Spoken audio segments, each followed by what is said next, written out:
Yes, students, let's continue with the innovation approaches. Mainly, there are three types of approaches. One is idea-driven innovation. This approach collects and generates a number of ideas which are filtered until one is selected. So, because of networking and questioning, you are able to churn out many ideas. So, from them you are filtering out one which is best of the best. Once an idea is selected for the development, it is seldom then discarded, means it will continue. But the lead time for this process is 1 to 5 years. Maybe you are working on this particular project from 1 year to 5 years. It may vary. Organizations that adopt this approach are often in volatile market, offering products with short life cycles, such as fast moving consumer goods and telecom services. If you see the plans offered by Airtel or Jio, it changes frequently, right, to attract the customers. They will come out with new ideas or new plans, so that they are able to retain the customer, and they are able to serve the customers better. It happens in FMCG market also, that is fast moving consumer goods market. Second approach is driven ideas. This research collects a huge number of ideas generated from research, which are filtered even after a number of times. Then one some of them are selected for development. However, many of the promises projects will be rejected at any stage of the development process until it reaches the completion stage. Think that there are 100 different approaches or methods came out. In the research, we found that around 100 efficient methods of doing or method production methods we came out with. But after verification, we understood that only 10% of those 100 methods are efficient. So other 90% we are dropping, and we are continuing with the 10% of the methods. But this at before reaching the completion, we are dropping out which are inefficient in the due course of time. Research driven innovators are the smallest group, as the development cycle for this approach takes significantly longer, up to 10 years. Organizations that take this approach would do best to align themselves with the industries such as pharmaceutical industries and oil gas exploration. If you think about present scenario of COVID-19, the whole world is facing the problem because of this, right? If there is a financial loss, or there is here manpower loss, there is power loss, there is political loss, and many losses we are observing in media. Think that many companies are working on how to prevent this particular virus, how to get rid of this particular virus. But how many companies have got success till now? No companies, right? So it may stretch up to get the proper output. Analysis driven innovation. This approach draws ideas in a systematic way from analysis of the market, competitors, and the organization's internal capabilities. So there is a set strategy controlling which projects will be initiated, and when it is going to start, when it is going to develop, when it is going to complete, and what are the outcomes. Everything we are forecasting. So this approach is based on the market analysis. So competitors, how competitors are playing, and our internal capability, company's internal strength. Once a project is selected for the development, chances are it won't be discontinued. There is no drop in the process, it will continue. This process typically takes 1 to 5 years and is favored by organizations that support shifting markets and offer products which are of long life cycles. Long life cycle means products life cycle is very long, and they will stay in the market, and customers will enjoy that product or services for long, such as automotive manufacturers or software producers. If automotive, if you take TVS in a company in India, since 1980 40, of 1980s or 1990s, it is in the market.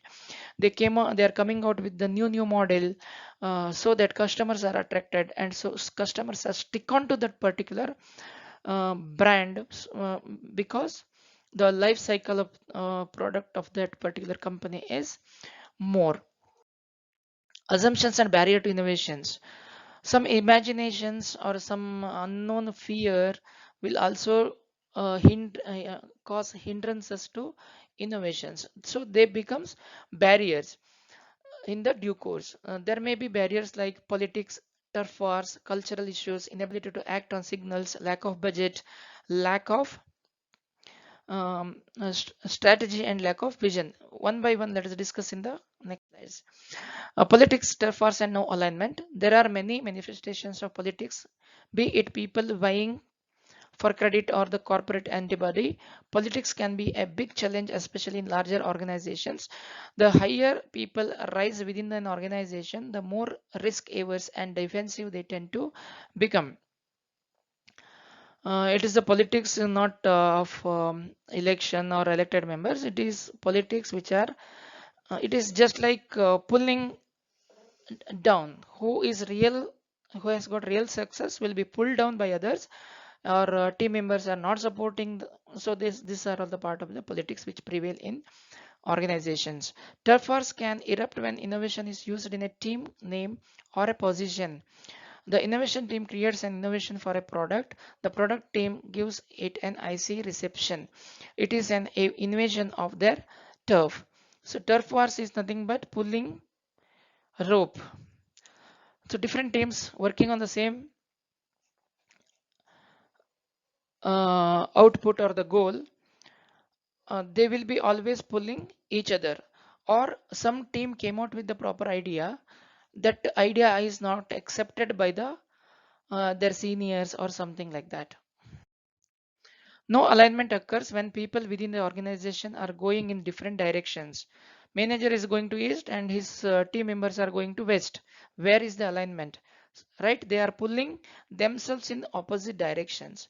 Leaders announce this need for the innovation first, but give no guidance.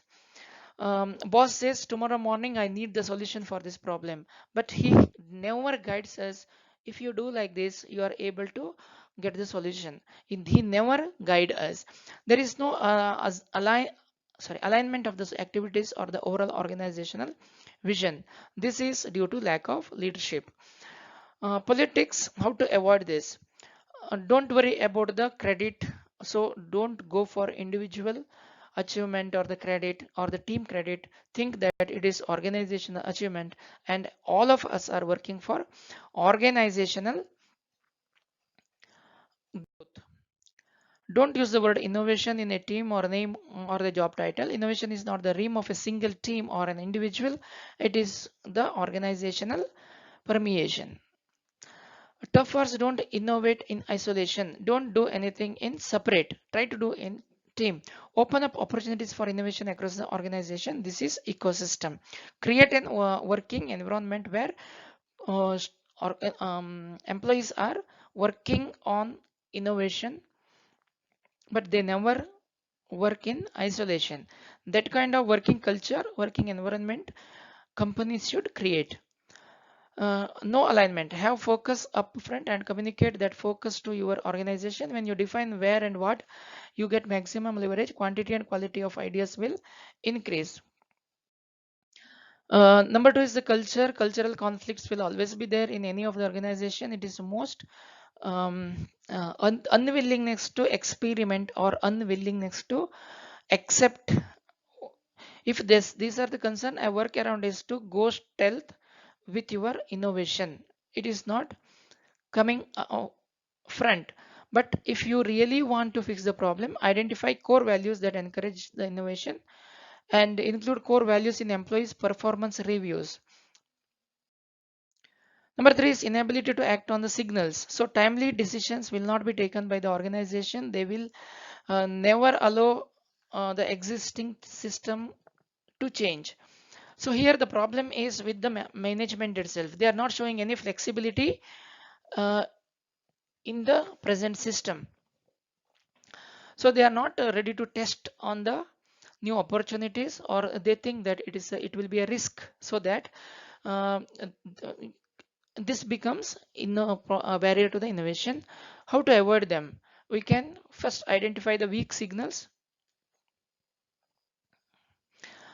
Weak signals means in the present signal system, what are the flaws, what is not productive. So be willing to change. Always you should have the flexibility to accept the change. Have the flexibility to change.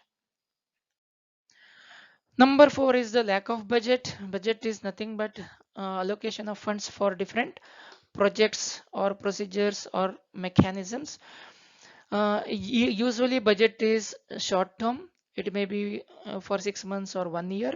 If company allocates some funds for 1 year, if in the mid of the year, maybe in the mid of the year, if some new thing came out, uh, they will tell they don't have the fund to adopt that or to implement that. So it becomes start stop interference to innovation programs. The rule of 18 is usually adopted by many companies. So it is the testing period for 18 months, means 1.5 years.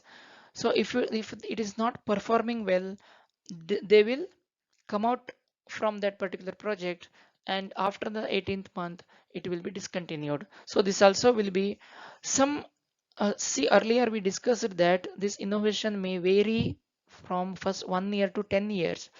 So yeah, 18 months is no doubt it is beyond 1 year, but the success may come, or the efficiency or measurable changes can be seen after the 18th month. So you should be watchful on the productivity. Just it is 18 months means don't stick on to 18 months only. So be flexible.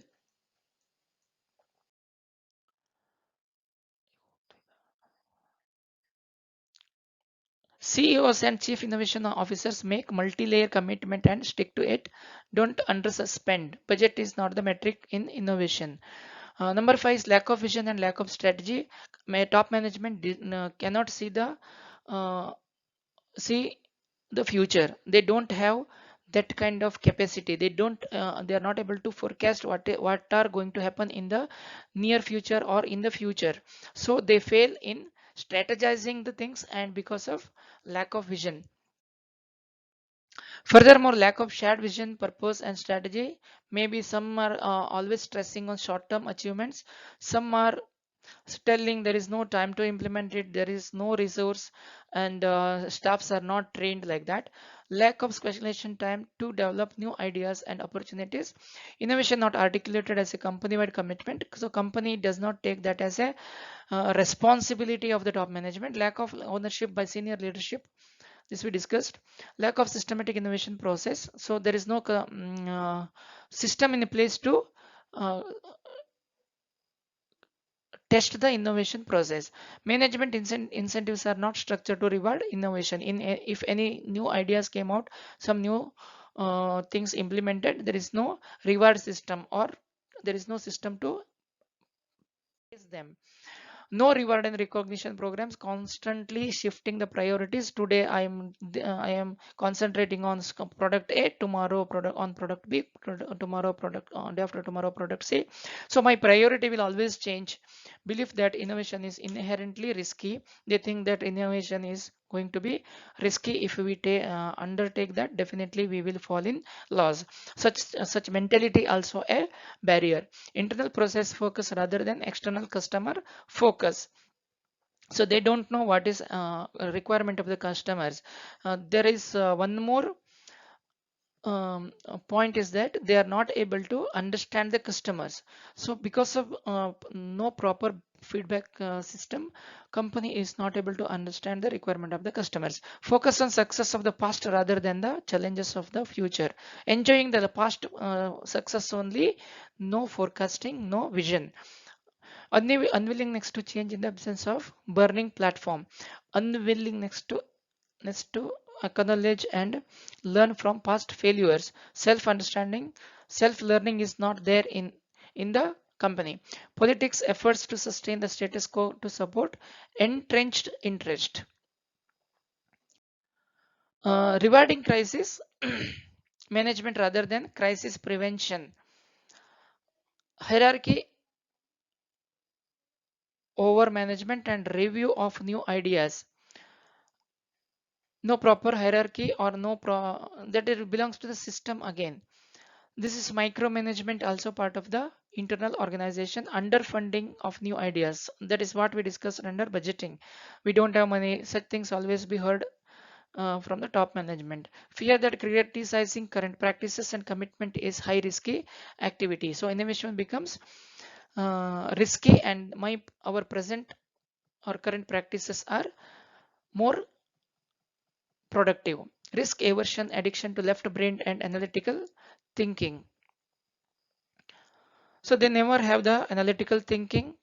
Problem solving skills are not there. Absence of user friendly idea management processes. These are all internal failures which may lead to, or which are surely leading to, success of an innovation or process of innovation. Lack of skillful brainstorm facilitation that were undertaken by the HR managers or human resource development team. No creative thinking training. So these are all part of the innovation process.